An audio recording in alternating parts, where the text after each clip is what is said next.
Okay, now that we've seen how to organize and address data in memory, we're going to look at how we manipulate that data in a language like C that lets us directly manipulate the contents of memory.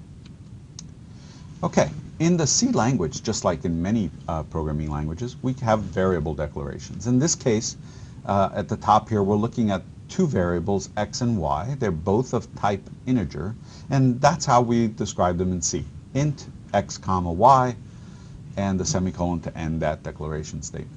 So this is going to go and find two locations in memory in which to store our two integers. Given that they're two integers, they'll take up one word each, or 4 bytes per number.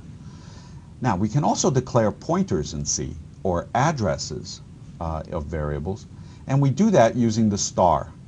So in this case, you'll see a statement that says int star ptr. Well, ptr is the name of a variable that points to an integer. So it doesn't actually have the value of the integer.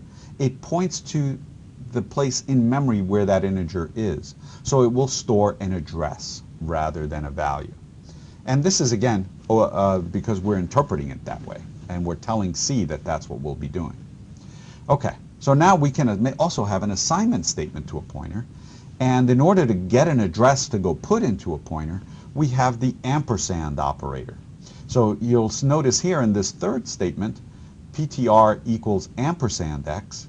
That ampersand x means I don't want the value of x, I want the address of x. And let's put that into the ptr variable, which of course points to an integer. So this type matches. We've gotten the address of an integer and putting it into the pointer to an integer. Okay. Now, to use the value that a pointer points to, we also have a second use for the star operator. In these examples,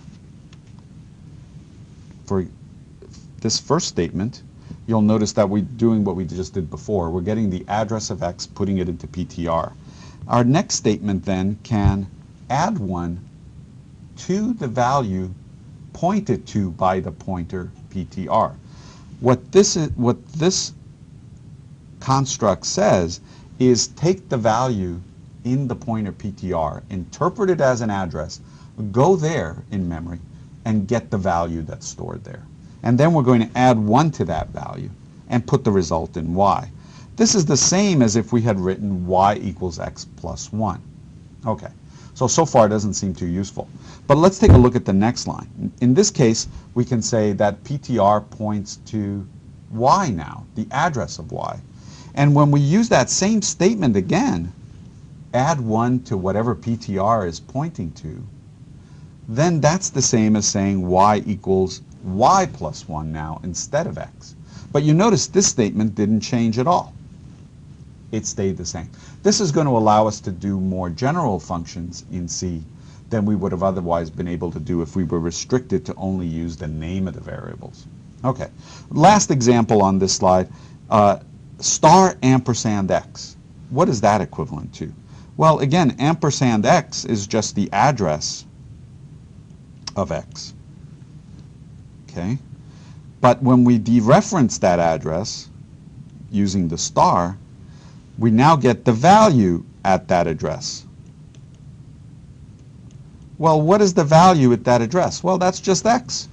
So in fact, star ampersand x is the same as writing just x. Okay, good. Now, let's go on to some more interesting examples. Well, for one thing, we can add values to pointers. So in this case, we're using a pointer as if it were a variable and just saying add 1 to that value.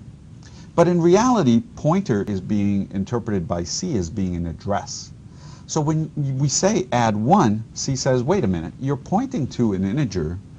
That's what ptr is, a variable that points to integers. So if you're adding 1 to that, you really don't mean you want to add 1. You really mean you want to add 4. And why 4? Because that's the size of an int. You're not going to want to just add 1 to that address and point to the next byte. That doesn't make much sense. You probably want to point to the next integer or the thing following that integer in memory. So we're going to add 4 instead for you. Okay, well, this can be very useful, but it can also be quite dangerous when we don't know exactly what is following that variable in memory. So if we know what's immediately after x, that's great. Maybe it's the value y. But there is no guarantee that, in fact, y was placed in that location in memory. All right, just remember that, and we'll be coming back to that several more times. All right, in general, what we have in C is in an assignment statement is a left-hand side and a right-hand side on the two sides of the equal sign. The left-hand side has to evaluate to a memory location, a place where we put a value. And the right-hand side has to evaluate to a value, the value we're going to go put there. And because we also have pointer variables, that value could be an address. So let's look at a series of examples here that'll highlight this. What I'm showing here on this slide is, again, a memory map that goes from location 0 to location 24 hex. I've placed the variable x at the location 4 and the variable y at the location 18. You'll notice that y is initially this hex value. That corresponds to 3C D02700. And you'll notice that it's in reverse byte order in the memory here. And the reason I've done that is because from now on we're going to be talking about little endian machines. And so we're going to put the least significant byte in the first byte position and the most significant byte in the last. So you'll be seeing a lot of these reverse order bytes for our integers. Okay, so that's the value of y stored there, and the value of x is 0. Let's take a look at a sample statement and see. In this case, we're saying x is equal to y plus 3. Well, let's take a look at the right-hand side. It says go get the value of y and add the number 3 to it. And then we're going to take that result and go put it where x is stored. Okay? The memory location of x on the left-hand side. So what we expect to see happen then is to take this value here, add 3, and have it appear up here. Okay, and that is in fact what happens. You'll notice that that least significant byte is the one that had that changed when we added the 3. Okay, another example. This time you'll notice our declaration is a little bit different. We've declared now, rather than an integer x, an integer pointer x. So we're going to interpret the value stored at x at location 4 as an address. In this case, you'll notice our assignment statement also looks a little different. Now we have to get an address to go put there. Well, what we're going to do is get the address of y and add 3 to that. Or are we really adding 3? Well, remember, because C knows this is an address to an integer, instead of adding 3, it is going to add 12, 4 times 3, because that's the size of an integer. So it's going to go get that address of y, 18, and then add 12, which in hex is just C. That result of 24 is now going to be stored at the variable x, which is a pointer variable, so it can store addresses. And so we see the number 24 appear at that address for x. Okay, let's move on to another example. In this case, we're saying, let's take the value stored at x, interpret it as an address, okay, go to that location in memory and put the value of y there. Let's try that again.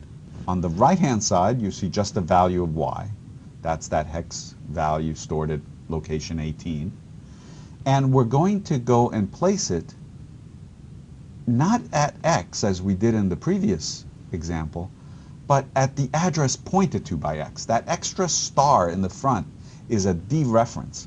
It's saying don't interpret that x as the address, but rather go to that location, find the address, and then go there. In this case, what's at x? Well, it's that number 24 that we put there previously, that address. So we're going to go and place the value of y at the address 24. So we'll see it appear at this last location in memory. And that's in fact what happened.